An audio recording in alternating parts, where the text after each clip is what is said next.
Ah, c'est ça. Espérance, espérance. 4, 3, 2, 1. J'irai jusqu'au bout de mes rêves, j'irai jusqu'au bout.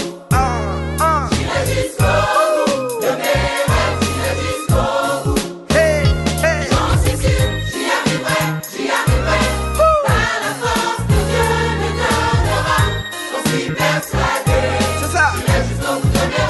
J'irai jusqu'au bout de mes rêves, J'irai jusqu'au bout de mes rêves, j'irai jusqu'au bout.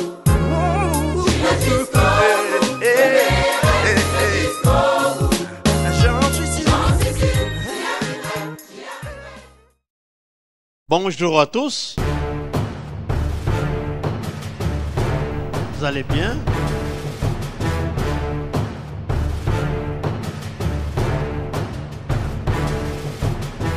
La Nouvelle Jérusalem, une église qui démarre à Bruxelles en 1985.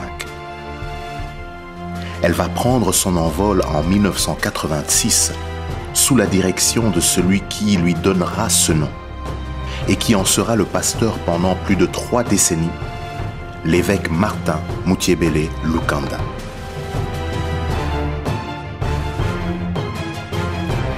Rien ne laissait augurer qu'elle compterait à ce jour plus de 30 églises réparties partout en Belgique et à l'étranger.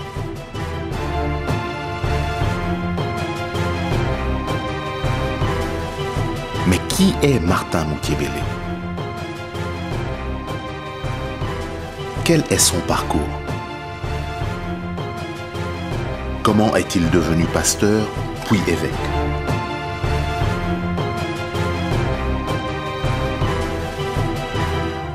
Découvrons ensemble son histoire.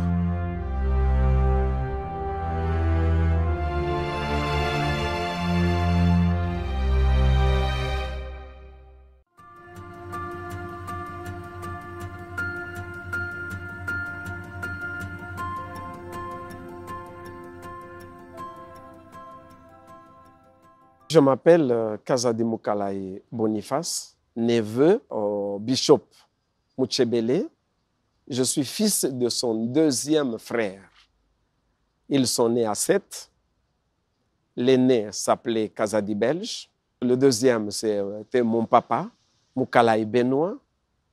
Le troisième, c'était Mukoke Joseph. La quatrième, c'était Kahole Julienne. Elle venait de mourir, c'est la dernière à nous quitter. Après Kahole Julienne, il y a eu Mukate Dorothée.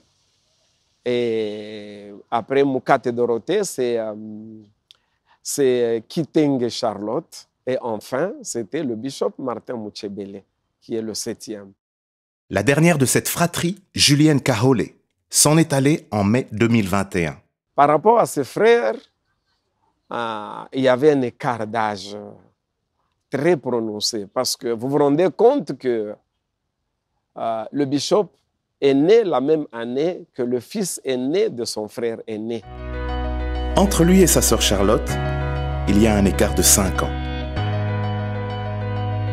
Martin Lukanda Mutiebele est né le 3 novembre 1950 dans le village de Kalungu, chefferie de Tambaye, territoire de Kabongo, province du Katanga, dans le Congo belge, RDC.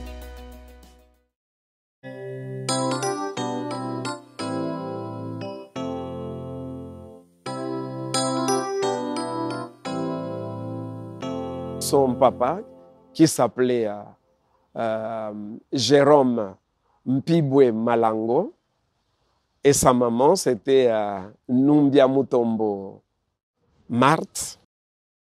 Il vient d'une famille royale. Voilà.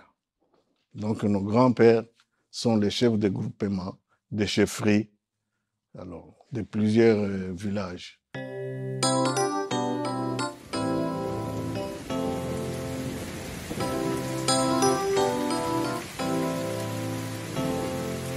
Un soir de pluie, comme il y en avait en Afrique centrale, il y a eu de la foudre. Martin était à la cuisine avec sa mère. Ils ont trouvé Jérôme, son père, tendu par terre, foudroyé et mort sur le champ. La même nuit, la famille a transporté son corps jusqu'à Kalungu, son village natal. Martin n'était alors âgé que de 5 ans. La famille de mon père, c'était une famille spéciale parce que mon père était fils unique, son père était fils unique. Donc, je n'avais pas, pour ainsi dire, des oncles proches ou de la famille proche. Or, chez nous, chez les Loubakat, c'est d'abord son frère. Quand tu vas vivre du côté maternel, tu es comme quelqu'un qui est sans domicile fixe. Ainsi donc, après les obsèques de Jérôme, sa famille décide d'hériter de la veuve Marthe Numbi et de ses 2 plus jeunes enfants, Charlotte et Martin, pour les élever, comme le veut la coutume. C'était douloureux. Il a été d'abord repris par son grand-père, qui restait dans la campagne. Martin est resté à Kalungu avec ses grands-parents paternels, Lubanda et Bulungu. Toutefois, son grand-père Lubanda meurt très vite de chagrin. Martin devient, malgré lui, un enfant vivant sans père ni mère. À cette période de sa vie, sa souffrance était telle qu'il allait souvent pleurer sur la tombe de son père et celle de son grand-père. Il va alors vivre avec un certain Papi Lukuiba dans une forêt près du village de Kalungu. Selon ses propres dires, Martin décida un jour, alors qu'il n'était qu'un petit garçon, d'aller suivre sa mère vers le village voisin.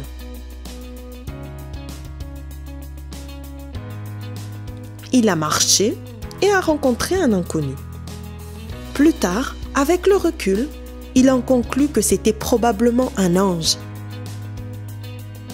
Alors, cet inconnu l'a aidé à traverser la rivière qu'un enfant ne pouvait traverser seul, jusqu'à ce qu'il soit arrivé au village où vivait sa mère.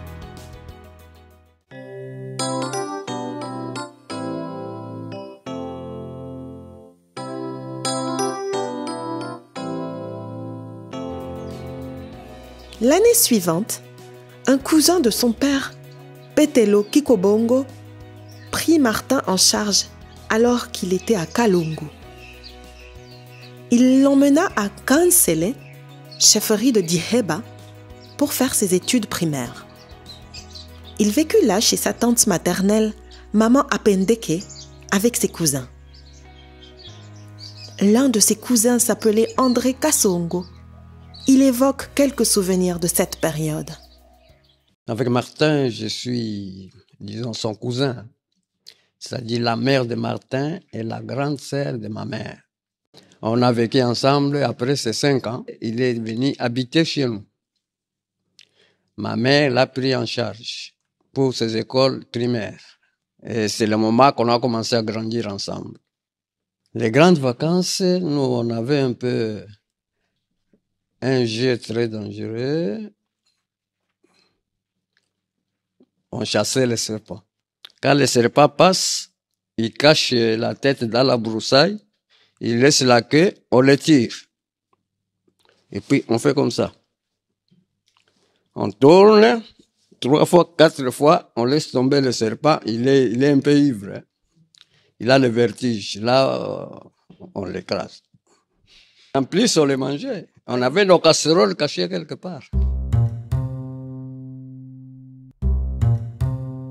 Moi et Martin, on a fait un temps chez ma grand-mère maternelle, Goïmou Kwabi.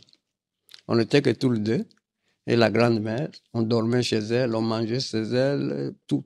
On a fait presque une année. Hein. Un matin, Kitenge Charlotte, la sœur de Martin, est arrivée à Kalungu pour voler son jeune frère sans avertir Tata Petelo.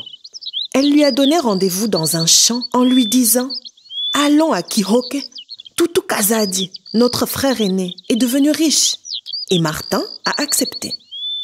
Ils se sont enfuis à pied jusqu'à Kihoke, chez leur mère.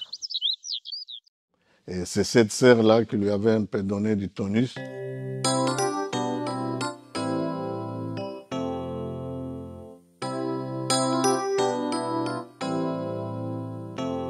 Je l'ai connue quand, entre 61 et 62, quand mon papa était obligé de nous retourner au village à cause de la guerre de sécession.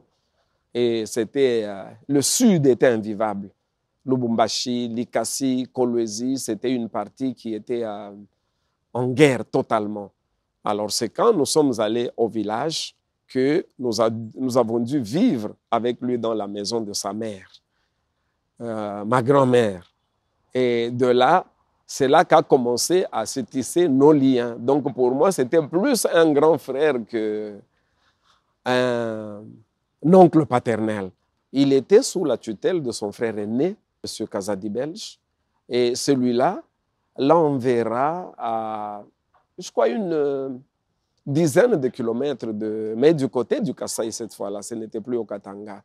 C'est là qu'il a eu son certificat, et à Kassendu, le village qu'on appelait Kassendu.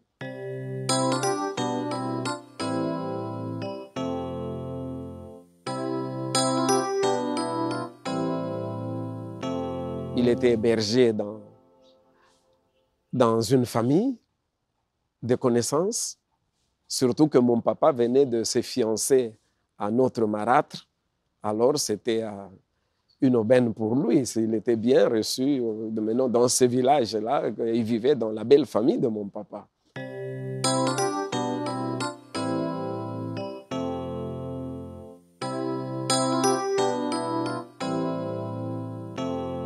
Et de là, on a dû l'envoyer à Kipusha, parce que c'est là qu'il y avait l'école secondaire. Kipusha, c'est une mission des missionnaires pentecôtistes de la 30e communauté,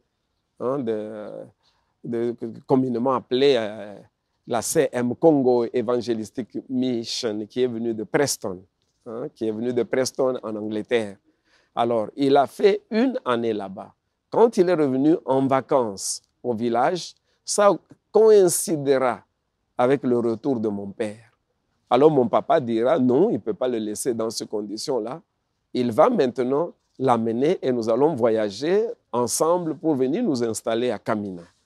Et c'est là, comme lui-même était dans le staff des professeurs de la nouvelle école secondaire des missionnaires qu'il venait d'ouvrir à Kamina 2, c'est là qu'il l'inscrira.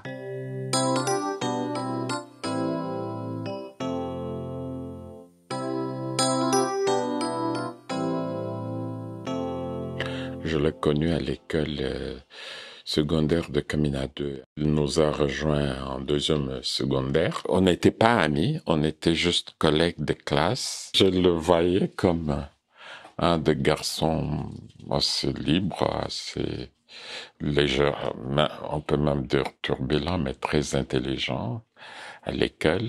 À l'époque, il n'était parmi les garçons qui n'étaient pas chrétiens. Tiens, vraiment, parce que moi, je suis fils d'un pasteur, donc j'avais le comportement d'un enfant d'un pasteur. Ce garçon turbulent et dérangeur en classe s'est finalement fait baptiser par immersion dans la rivière Lukoué par le directeur de l'école qui était également pasteur et qui sera plus tard son beau-père. Martin témoignera plus tard qu'il avait senti quelque chose dans son cœur après son baptême et qu'il avait pris la résolution de changer son comportement en classe et même à l'internat. Il est devenu tout doux. Martin était soit première de la classe quand moi j'étais deuxième, ou soit deuxième de la classe quand moi j'étais premier. Ce qui a fait que quand nous avons terminé la 4e secondaire ensemble, les missionnaires, voyant notre âge, ils ont décidé, c'était des Britanniques, ils ont décidé de nous envoyer dans une autre école.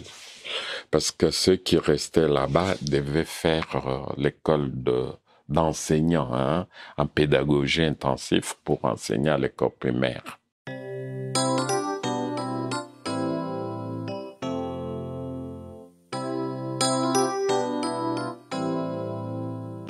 Et il s'avérera directement que les missionnaires étaient limités. Il n'y avait pas de 5e pédagogique. Et comme lui-même aussi, c'est un monsieur qui a connu, qui a aimé l'excellence depuis sa jeunesse. Et comme il savait qu'il était un érudit, quoi, qu'il était très intelligent, alors il n'a pas voulu continuer avec la section pédagogique. C'est alors, avec le concours des missionnaires, avec mon papa qui était professeur dans l'école secondaire, on le recommandera à Katubwe, à Kananga. Pendant les vacances, Martin retournait à Lubumbashi chez Tutu Joseph, son grand frère. 2 semaines à Noël, 2 semaines à Pâques et 2 mois pendant les grandes vacances. Moi, j'allais à Kabongo, chez mon père. Puis, c'était 800 kilomètres l'un de l'autre. Mais on s'est fixé rendez-vous qu'on devait se rencontrer à Kaminak. C'est une ville située entre Kabongo et Lubumbashi, à 600 kilomètres de Lubumbashi et à 200 kilomètres de Kabongo. On devait se rencontrer pour prendre le même train et pour éviter que chacun aille tout seul sur le train qui faisait 3-4 jours. Donc, on s'est fixé rendez-vous. À l'époque, la poste fonctionnait. On s'est écrit des lettres par la poste. Et on a choisi le train de tel jour de la semaine.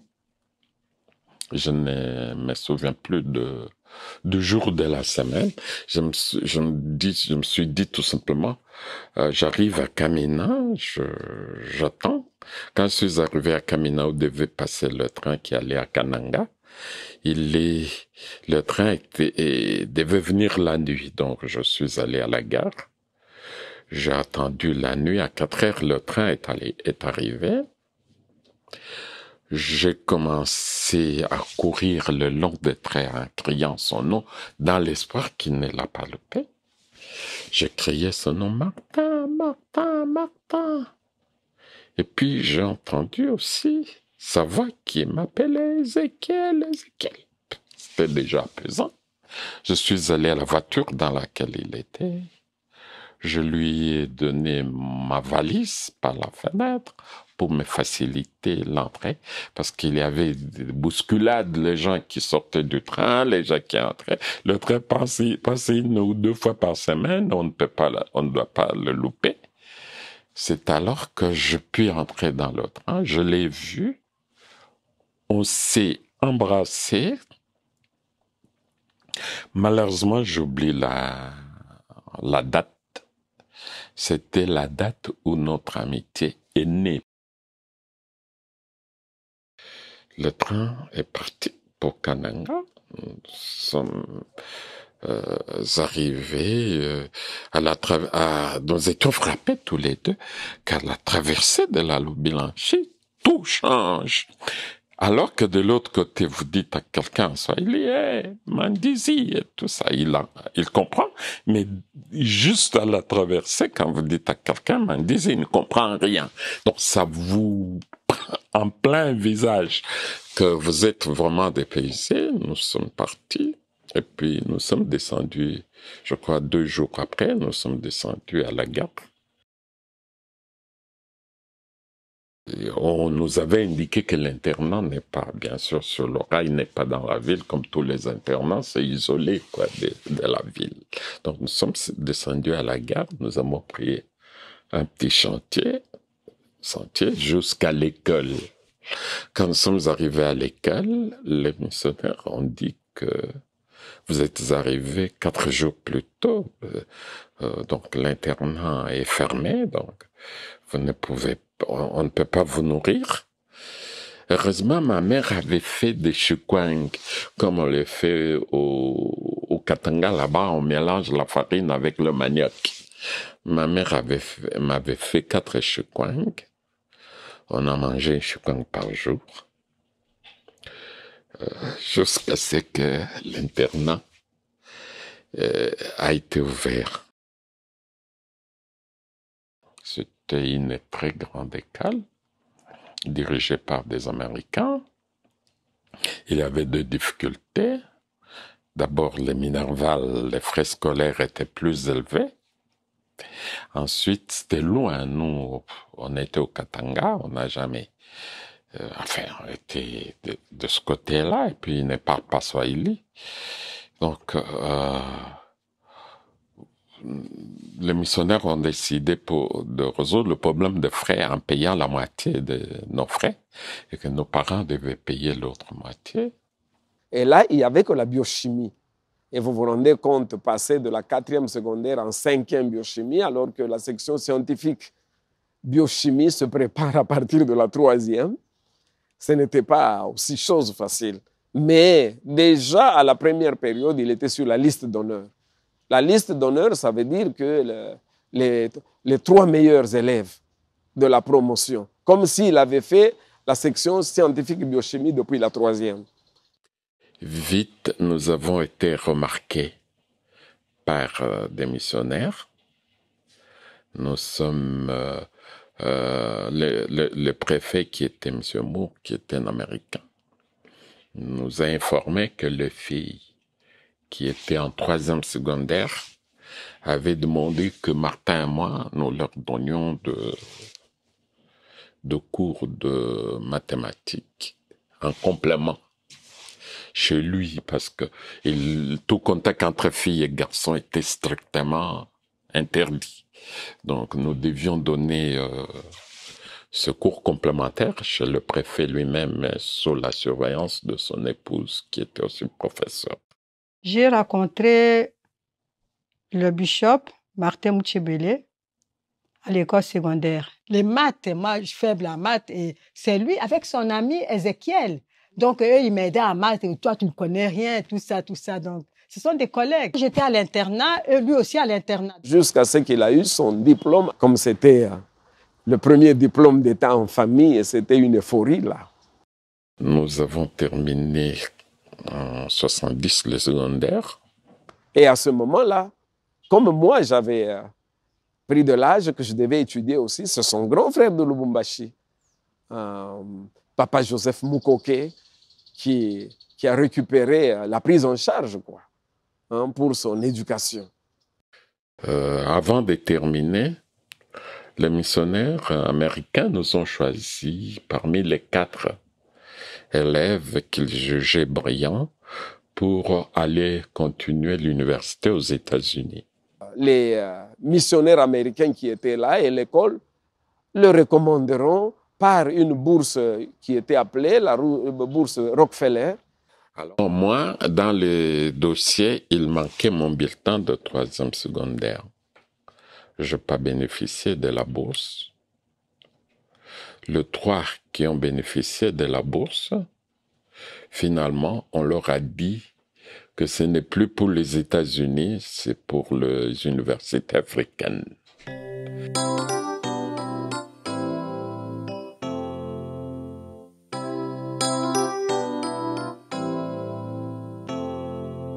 Le gouvernement congolais et l'organisme qui accordait les bourses de l'époque avaient changé de politique. Ils avaient décidé d'envoyer tous les étudiants dans des universités africaines parce qu'ils disaient que tous les étudiants qui étaient envoyés en Amérique et en Europe ne voulaient pas rentrer.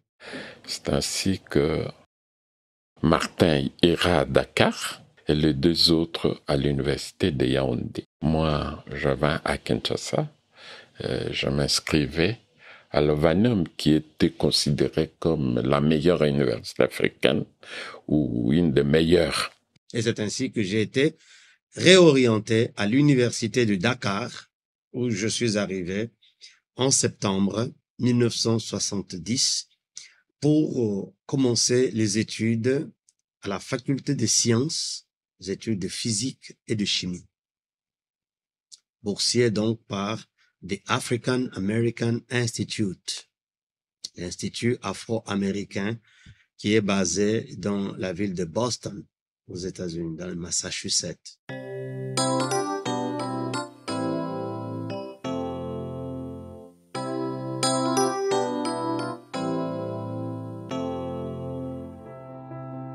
C'est en 1971, durant son séjour au Sénégal, qu'il se convertit totalement à la foi chrétienne et se fait baptiser, bien qu'ayant déjà fait, depuis le Congo, ses premiers pas dans la foi, dans les milieux chrétiens protestants pentecôtistes.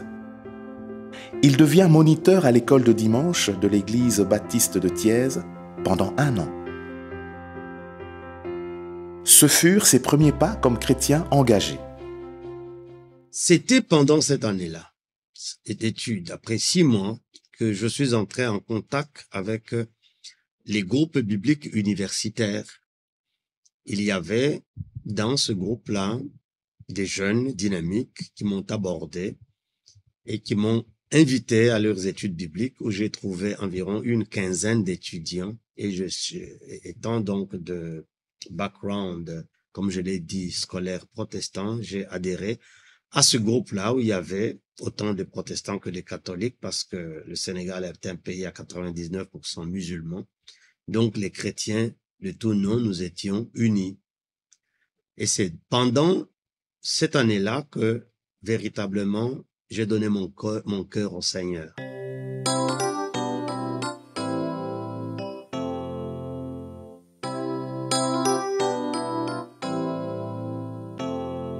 Deux années après, je suis passé président de ce même groupe biblique universitaire et j'ai gardé cette fonction pendant 10 ans. En même temps que j'étais président des groupes bibliques universitaires, j'ai commencé à travailler avec une église baptiste du Sénégal. J'ai travaillé avec eux pendant 2 ans et j'encadrais tous les élèves, les lycéens, comme ils les appellent. Après 2 ans, j'ai adhéré à l'église des Assemblées de Dieu du Sénégal, le temple évangélique pour ceux qui connaissent Dakar. Et là, j'ai évolué parmi la jeunesse comme un des responsables. Et donc, à 22 ans, j'ai été nommé diacre dans cette église. En 1973, Martin reçoit l'appel de Dieu. Cet appel était si fort qu'il était prêt à tout abandonner pour servir le Seigneur. Cet appel était tellement fort, je me disais qu'il fallait absolument que j'arrête tout pour servir le Seigneur. Voici quelques éléments qui m'ont encouragé. Lorsque j'ai commencé à travailler avec l'église baptiste du Sénégal, il n'y avait, pendant 10 ans, ils n'ont baptisé qu'une seule personne. J'ai travaillé avec eux pendant 4 mois. Pour la première fois de leur mission, après les 4 mois, ils ont baptisé 10 personnes. Et pendant son temps libre, il pratique l'un de ses sports favoris. Comme un tout jeune étudiant, je me suis inscrit aux arts martiaux, le judo et le karaté. Pourquoi? Simplement parce que lorsque nous grandissions dans cette enfance tumultueuse, sans parents, sans responsables, je passais pratiquement toutes mes vacances à Lubumbashi. Et à Lubumbashi, les jeunes sont un peu turbulents. J'étais entré dans cette turbulence avec les jeunes. Donc, j'aimais bien me bagarrer, etc. Bon, ça à Lubumbashi, c'est normal. Ce qui fait que dès qu'une occasion m'a été donnée de pratiquer les arts martiaux, je n'ai pas hésité. Donc, j'ai fait les arts martiaux pendant 7 ans.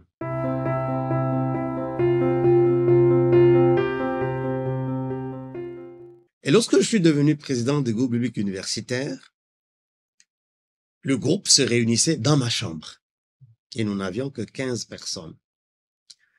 Mais il y avait tellement, j'ai commencé une méthode de l'évangélisation dans la cité universitaire. Il y avait tellement de l'assistance que non seulement ma chambre, il n'y avait même plus de place pour se mettre debout. Les gens étaient dans le hall. J'ai été obligé, puisqu'il était interdit de faire des réunions publiques à la cité universitaire, j'ai été obligé de demander une autorisation spéciale au ministère de l'Éducation pour que j'ai une salle. Et on m'a donné une salle de plus de 80 places. Et cette salle, nous avions 2 réunions par semaine, était remplie à chacune des réunions.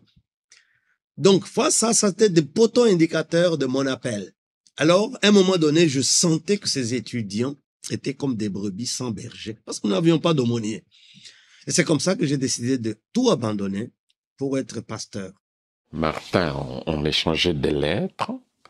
Il m'avait dit qu'il n'avançait pas parce que il était tout le temps malade. Il me disait qu'il faisait très chaud. Il pouvait même faire 40 degrés à l'ombre à Dakar. Donc, il ne pouvait pas. Il était tout le temps malade. Il m'a même dit qu'un jour, quelqu'un l'a ramassé sur la route, évanoui. Elle l'a amené à l'hôpital. Il n'a repris connaissance qu'à l'hôpital. Les médecins lui diagnostiquent l'hépatite C. Selon eux, il n'y a plus d'espoir.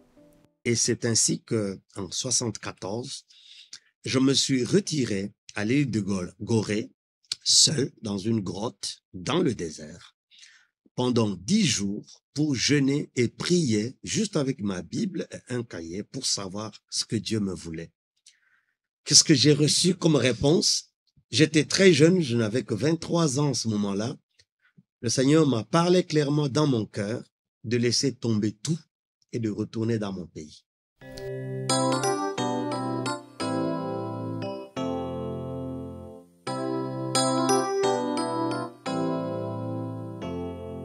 Il retourne au Zaïre, l'actuelle République démocratique du Congo, dans la ville de Lubumbashi.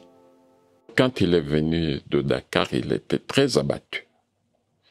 À ce moment-là, moi, j'ai terminé l'université et j'étais engagé assistant. On habitait ensemble chez moi. Tantôt, il est chez moi, tantôt, il est chez son frère aîné. Donc, nous vivions à deux avec un troisième ami. Nous avions juste un domestique pour nous préparer à manger. Et alors, il trouvera en lui l'occasion de réintégrer l'école qu'il avait formée, l'école de Kamina 2. Il rentrera là-bas parce que comme il avait soutenu avec leur bourse, c'était une façon de se défaire aussi d'une partie de cette charge-là. Parce qu'il devait quand même manifester une certaine reconnaissance envers ces missionnaires-là.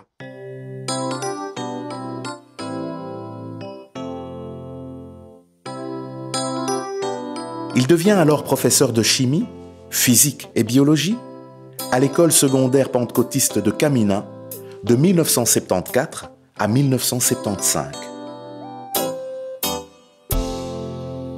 Il commencera des séances de prière, se donnera encore totalement au Seigneur parce qu'il a rencontré le Seigneur au Sénégal. Avant de partir, c'était un monsieur très turbulent, bagarreur, tout ce que vous connaissez. Et d'ailleurs, il était karatéka, ceinture noire.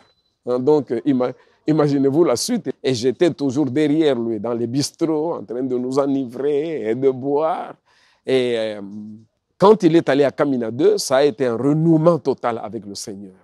Et là, il a formé des groupes de chantres. Il a donné cours. Et un jour, entouré de ses étudiants à l'école de Kamina qui prient pour lui, il expérimente un toucher du Seigneur pour sa santé. Il avait réuni les étudiants, ses élèves à lui plutôt, qui avaient prié pour lui. Et dans cette séance de prière, selon lui, il avait eu la guérison. Et puis, il est rentré ici à Lubumbashi.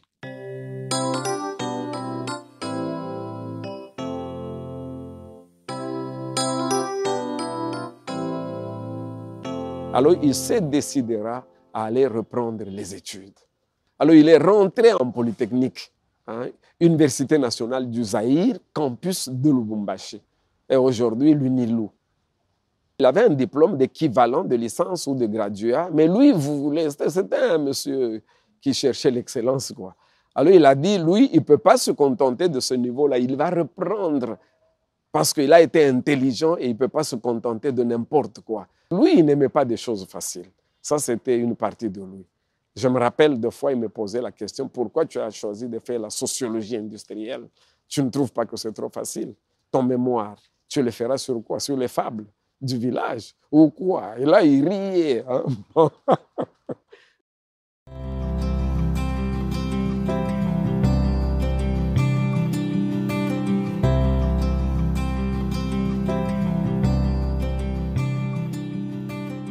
Nous faisons un retour dans le temps parce que nous ne pouvons pas parler de Martin Moutiébélé sans parler de celle qui sera son épouse et sa compagne de route et de ministère durant plus de 4 décennies.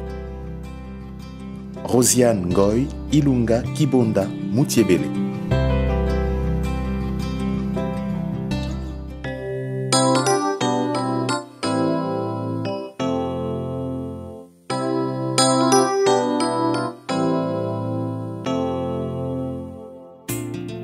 Le 12 décembre 1951, Ilunga Kibonda Meu, qui deviendra plus tard Rosiane Moutiébélé, voit le jour dans le village de Kabondo Dianda, chefferie de Kabondo, territoire de Bukama, province du Katanga, dans le Congo belge RDC.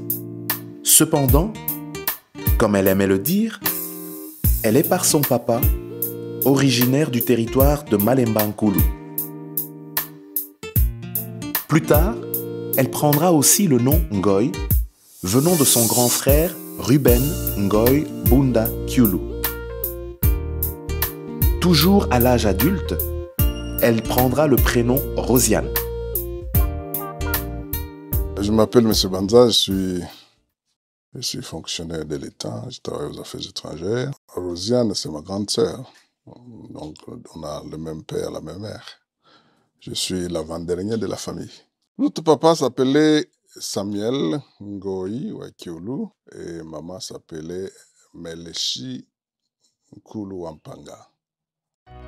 Son papa, originaire du village de Bunda Lubondoy, chefferie de Bunda, territoire de Malemba-Nkulu, a exercé le métier d'enseignant à l'école de Kamina II. Il était également pasteur de la 30e communauté de l'Église du Christ au Congo. D'abord à Lubondoy, ensuite à Kamina II, au Katanga, où il sera directeur de l'internat de l'Institut Madimba, fondé par des missionnaires britanniques. Notre sœur aînée s'appelait Zeresh Ngoy Mununu, qui est décédée. La deuxième, c'est Fébé, qui s'appelle aussi Ngoy Mununu, qui est en vie, qui est à Kamina. Le troisième, c'est Ruben Ngoy Bunda, qui est décédé. La suivante, c'est une grande sœur, Thérèse, qui est à Lubumbashi. Après Thérèse Ngoy vient Abel Banza, Osé Banza Kamutenga, Rosiane Ngoy Ilunga Kibonda Moutiébélé, Deborah Nkulu Ngoy, John Kasunka Ilunga, Gédéon Banza et le dernier, Ngoy Kabondo.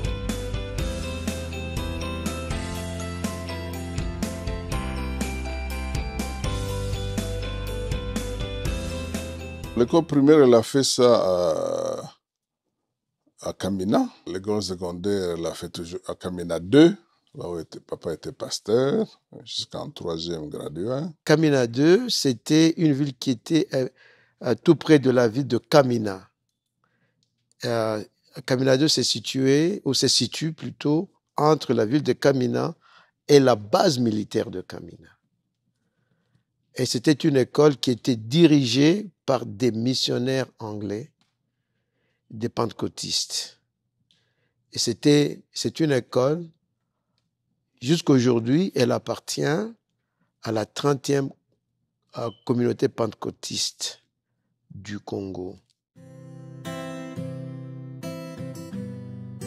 En 1966, Rosiane et Martin sont dans la même école. Il est en 3e secondaire, Rosiane, elle, est en 1re secondaire. Chaque fois, avant d'aller dans les salles de classe pour étudier, nous avions à Kamina 2, à cette école, ce qu'on appelait l'assemblée. L'assemblée, c'était quoi? C'était que tous les élèves allaient pour lire la parole de Dieu, prier, et puis après, on s'est dispersé dans les salles de classe.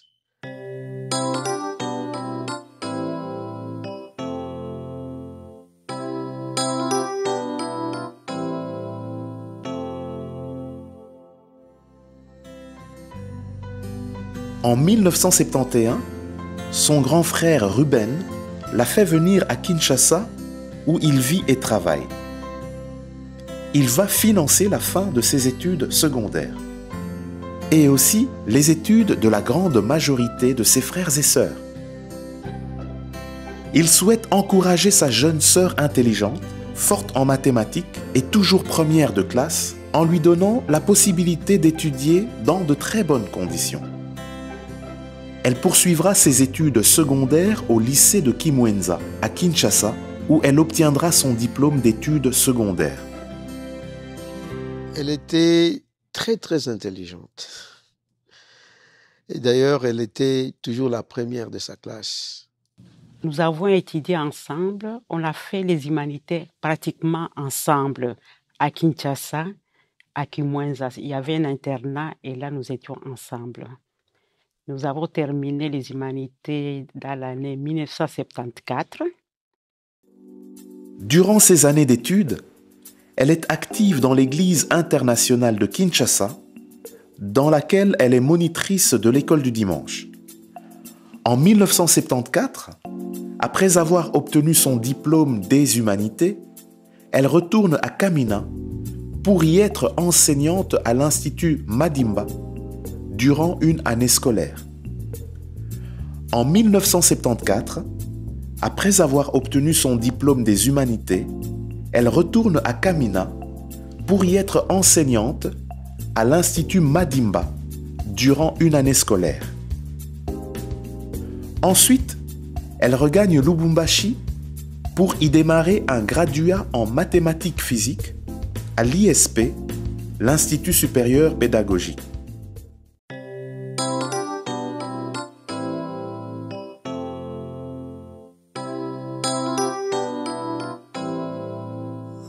Le bishop est revenu de Dakar pour reprendre l'université à Lubumbashi. Donc ma sœur était à l'ISP, Gombe. Là, ils sont gradués en mathématiques.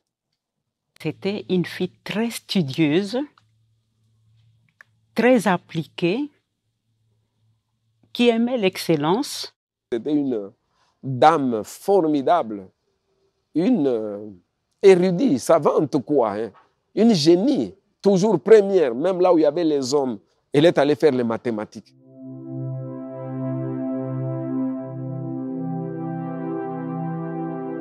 Et c'est là où ils vont se marier avec le pasteur Martin Muchebele, à ce moment-là. Ils étaient des étudiants, ils n'étaient pas à l'internat, donc ils n'étaient pas hommes, ils louaient une petite maison. En fait, c'est une boïerie d'une grande maison d'un frère, en fait, qui les a fait louer l'annexe. Donc ils étaient effectivement pauvres, parce que j'ai eu le temps de visiter quelques fois. Ils vivaient vraiment comme des étudiants sans moyens, quoi. C'est vraiment pauvre, quand même. Ça se voit.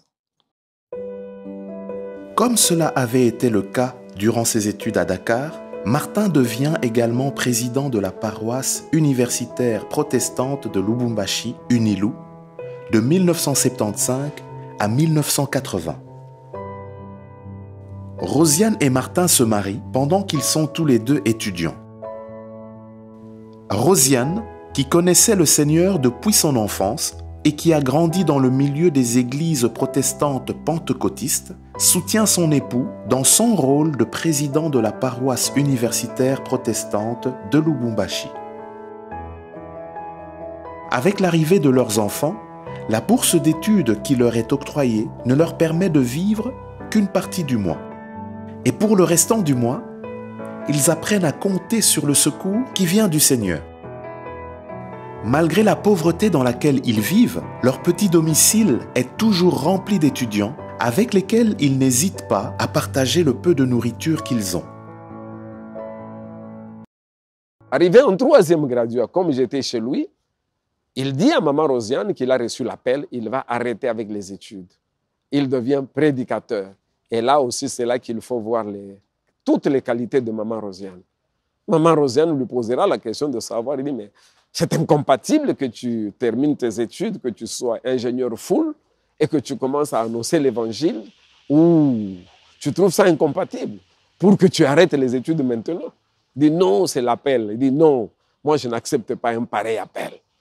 Elle a refusé, mais malgré lui, parce que l'autre n'était pas d'accord, il sera obligé de continuer jusqu'à sortir ingénieur full. Rosiane obtient son diplôme de graduat en mathématiques physiques en 1979 et commence à travailler comme informaticienne alors que Martin poursuit ses études d'ingénieur civil métallurgiste qu'il terminera en 1980.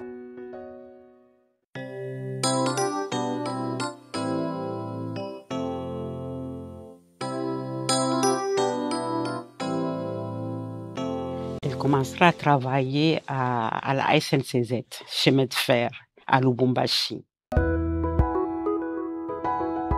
Rosiane, par son travail à la Société nationale des chemins de fer du Zaïre, sera probablement l'une des premières, si pas la première informaticienne du Katanga. Pour Martin, qui termine ses études l'année suivante, l'obtention d'un travail va s'avérer plus compliquée. À l'issue de ses études, commence alors pour lui le parcours du combattant. Ses recherches de travail ne débouchent sur rien de concret. Au total, il va endurer 3 longues années de chômage. Quand il a terminé, il a commencé à faire les tests. Et chaque fois, il réussissait au test et était sur la liste d'interviews afin d'être engagé. Mais en dernière minute, ça tombait. Le contexte de Lubumbashi, il n'y a que des grandes sociétés. La GECAMINE, où les ingénieurs étaient censés travailler, et la SNCZ. En dehors de ces 2 sociétés, le marché de l'emploi est pratiquement restreint. Il faut dire que la vie n'était pas facile parce qu'ils vivaient de la seule rémunération de Rosie. Heureusement que c'est une bonne chrétienne parce qu'elle remettait l'entièreté de son salaire à son mari et ils ont pu tenir ainsi pendant cette période difficile. Mais il se débrouillait aussi. Il pouvait faire ce qu'il pouvait faire malgré le chômage. Quand on dit qu'elle était dans le chômage, que la femme, c'est pas la femme qui travaillait officiellement. Elle était à la SNCC. Mais lui, il se débrouillait aussi à gauche, à droite. Il amenait quelque chose pour la maison. Quand on dit que c'est la femme que supportait, ça ne va pas dire qu'il avait croisé les bras à 100%. Non. D'une manière ou d'une autre, je me rappelle qu'on a été engagé dans une société qui n'a pas fait longtemps, MZ, une société minière. Comme il ne pouvait pas trouver le boulot, on l'enverra comme préfet à l'école technique de la 30e communauté à Kamina. Il a fait 1 année là-bas comme préfet d'études. Et moi, je suis resté à la maison avec Didier. Et Lydia aussi venait de naître. Il ira là-bas. 1 année après, il reviendra, il dira non, je ne me retrouve pas dans ce que je suis en train de faire. Et il a arrêté. Et là, il s'est donné totalement à l'œuvre de Dieu.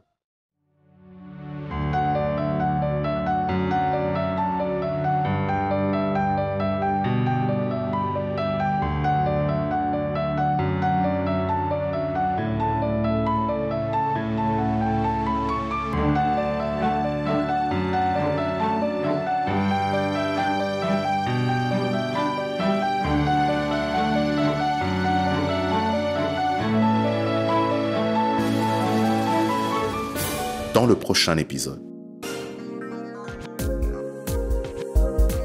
J'ai rencontré le bishop Martin Mouchebele à Lubumbashi lors de l'implantation de l'église Viens et vois. Il était guitariste, il était chanteur, compositeur.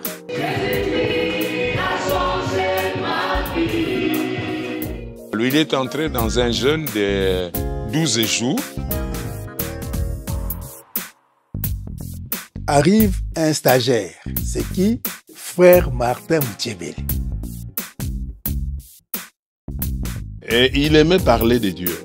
Donc il est venu comme réveiller, révolutionner l'Église.